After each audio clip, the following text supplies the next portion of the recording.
could really teach people that in order to be successful in business and to make the billions of dollars that they want to make, that they really need to adopt the practice. It's a simple practical matter of if you want to be super hyper wealthy, you really need to spend some time being mindful. And I just think, you know, so many people probably fail at achieving that crazy success, but at least they'll become more mindful in the process.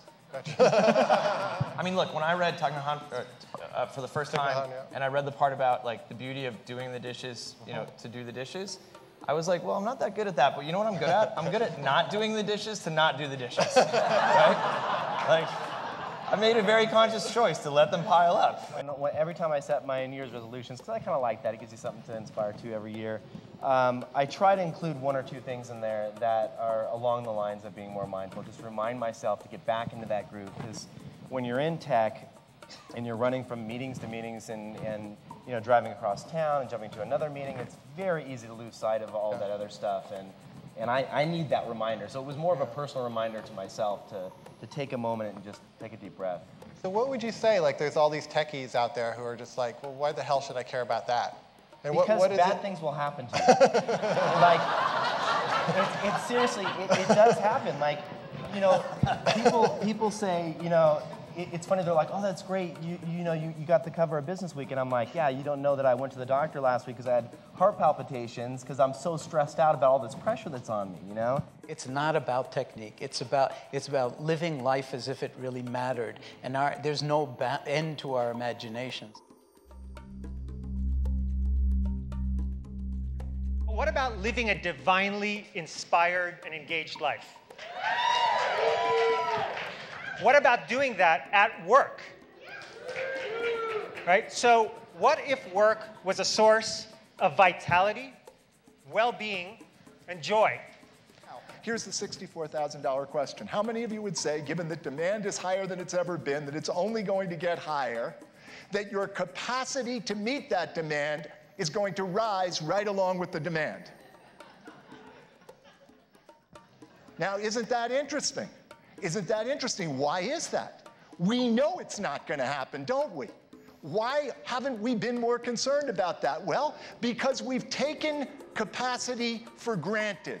We've done it in the external environment, and we've done it in the internal environment. Very little time exists to slow down, to get out of our heads and into our bodies and start to notice the intelligence and connection to something bigger than ourselves that exists and supports us. Our bodies are constantly offering brilliant information that we miss because we are just too busy. To tell people that, you know, you're running a marathon and not a sprint is a bit meaningless, really, because we're always sprinting. And at least for some number of years, I suspect our organization will always be sprinting. If that's true, we need to find a way to help people understand the value of the pause. What really counts is not what I do, it's who I am. Right? It's not my doing, it's my being that really makes a difference in my job. My experience is that technology typically doesn't change human nature. It can be a force for great good, a force for great evil. It's like books. You mentioned 4 or 5 books over the course of introducing us, but we're not debating books, good or bad.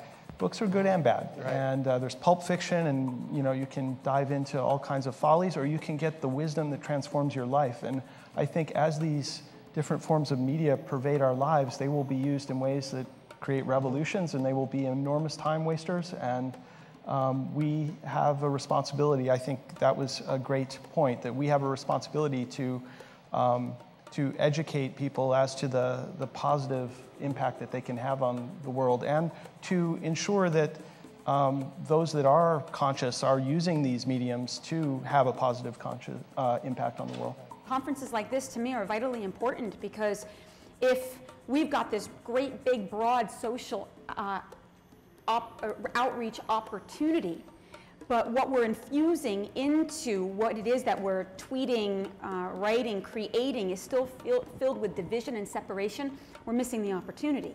But if we can utilize this opportunity to bring information out that is supportive and inclusive and draw people in who share that kind of deep understanding, that deep tie, the world will change.